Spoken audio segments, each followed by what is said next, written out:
सुप्रभात. प्रभू येशू ख्रिस्ताच्या नावात विश्ववाणी परिवाराकडून आम्ही मार्गाकरिता प्रकाश कार्यक्रमात आपले सहर्ष स्वागत करीत आहोत.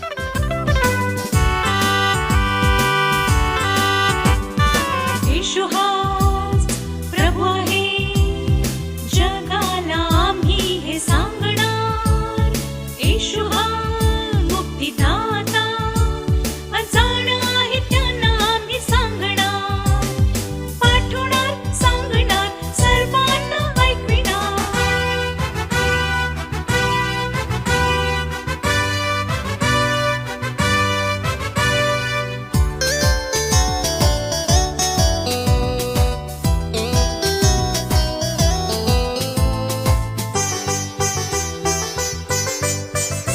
कर्माने नाही सांगू आम्ही कृपेने, गावोगावी फिरून सांगू एकतेने.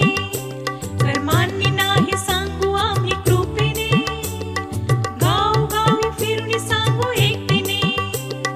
दयाळूची सन्मान नम्रतेने कान घेत, येशू हाच एक तारणारा. येशू हाच एक तारणारा. येशू हाच प्रभू आहे, जगाला आम्ही हे सांगणार. येशू हा मुक्तिदाता, अजाण आहे त्यांना आम्ही सांगणार.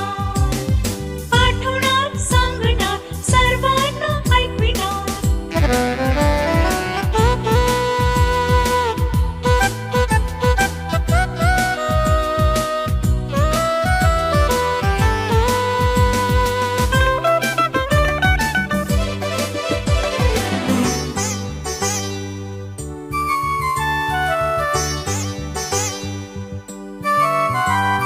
वृक्षभूमी उपसवितो प्रभूचा, अंधारा जीवनाची ज्योती प्रभूचा.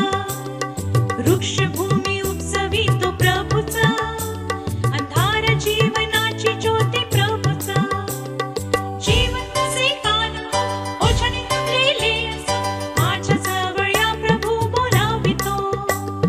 माझ्या जवळ या प्रभू बोलावितो. येशू हाच प्रभू आहे, जगाला आम्ही हे सांगणार. येशू हा. आजच्या म्हणण्यासाठी देवाचे वचन स्तोत्र 135 वचने 1-6. स्तोत्र 135 वचने 1-6. परमेश्वराचे स्तवन करा, परमेश्वराचे नाम संकीर्तन करा. परमेश्वराच्या मंदिरात, आमच्या देवाच्या मंदिराच्या अंगणात असणारे परमेश्वराचे सेवक हो, तुम्ही त्याचे स्तवन करा.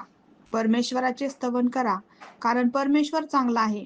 त्याच्या नामाचा महिमा गा, कारण ते मनोरम आहे. कारण परमेश्वराने आपणासाठी याकोबाला निवडिले आहे, आपले स्वतःचे धन होण्यासाठी इस्रायलास निवडून घेतले आहे. कारण परमेश्वर थोर आहे, आमचा प्रभू सर्व देवांपेक्षा श्रेष्ठ आहे, हे मी जाणतो.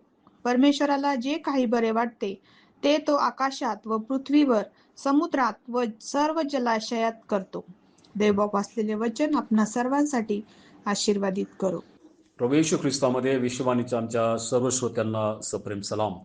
प्रियांनो, जे स्तोत्र आपणासमोर या ठिकाणी वाचण्यात आलेले आहे, स्तोत्र 135, आणि यामधली जी काही वचने आम्ही पाहिलेली आहे, या स्तोत्रामध्ये एक विशेष प्रकारची गोष्ट आम्ही पाहत आहोत, आणि ती म्हणजे स्तोत्रकर्ता परमेश्वराच्या थोरवीबद्दल त्या ठिकाणी तो सांगत आहेत, आणि मूर्तीची निरर्थकता म्हणजे विशेष प्रकारे यामध्ये परमेश्वराचं स्तवन करण्यासाठी आणि त्याच प्रकारे बाहेरील ज्या गोष्टी आहेत त्या आमच्या जीवनामध्ये आम्ही कशा प्रकारे बाहेर टाकाव्यात या संदर्भात स्तोत्र आम्हाला या ठिकाणी आम्हाला दिसून येतं. आम्ही पाहतो की ते सांगितलेलं आहे की परमेश्वराच्या घरात, आमच्या देवाच्या घराच्या अंगणात उभे राहणारे तुम्ही त्याचे स्तवन करा. होय प्रियांनो, आज विशेष प्रकारे आम्हाला या गोष्टीचं मनन करायचं आहे, चिंतन करायचं आहे, किंवा दुसऱ्या अर्थाने मी असं म्हणेल की आम्हाला आमच्या स्वतःचं अवलोकन करायचं आहे की आम्ही एक ख्रिस्ती म्हणून, एक विश्वासणारे म्हणून आम्ही कुठे उभे आहोत. स्तोत्रकर्ता या ठिकाणी म्हणतो की परमेश्वराच्या घरामध्ये राहणारे तुम्ही त्याचे स्तवन करा. नंतर म्हणत आहे की आमच्या देवाच्या घराच्या अंगणात उभे राहणारे त्याचे स्तवन करा. होय प्रियांनो, रोज सकाळी उठल्यानंतर आम्ही देवाच्या समवेत त्याच्या घरात सापडणं अत्यंत महत्वाचं आहे. त्याच्या मंदिरात सापडणं, त्याच्या अंगणात सापडणं हे अत्यंत महत्त्वाचं आहे. आणि म्हणून आमचं राहणं किंवा आमचं जीवन कुठल्या प्रकारचं आहे हे अत्यंत महत्त्वाचं आहे.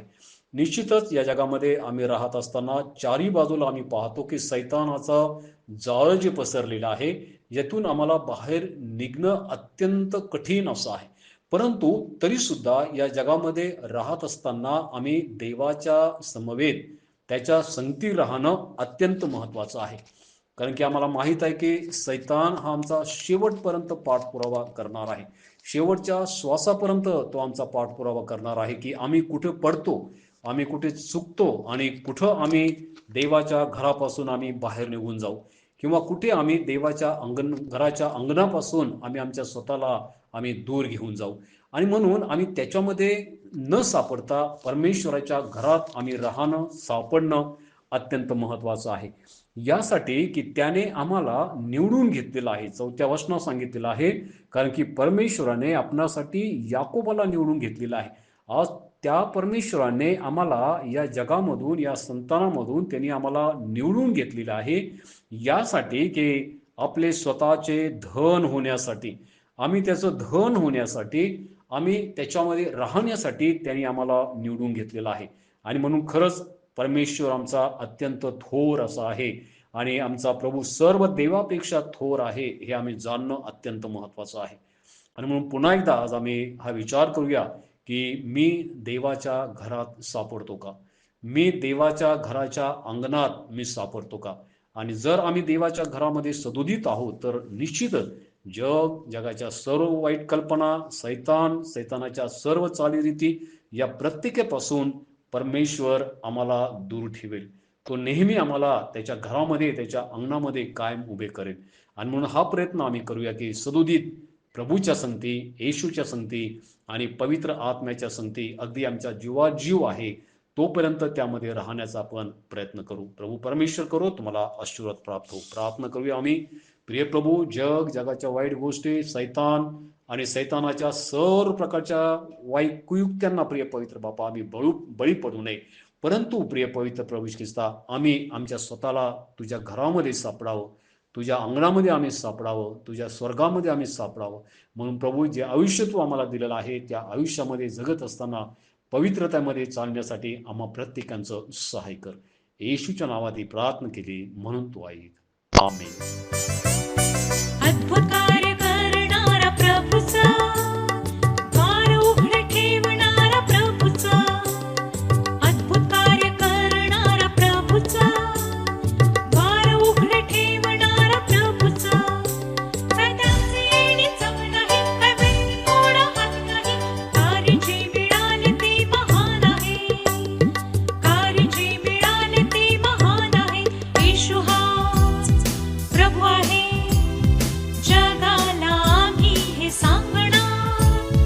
येशू हा मुक्तिदाता, अजाण आहे त्यांना आम्ही सांगणार, पाठवणार, सांगणार, सर्वांना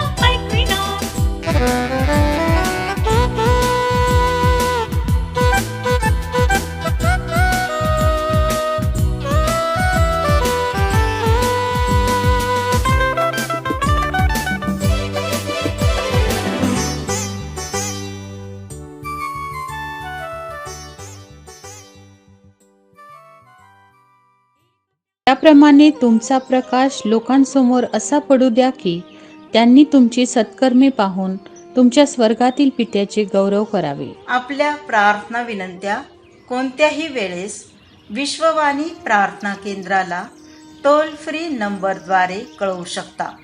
आमचा टोल फ्री नंबर 1-800-2700-333. आम्ही आपणासाठी या नंबरवर प्रार्थना करण्यास उपलब्ध आहोत. धन्यवाद.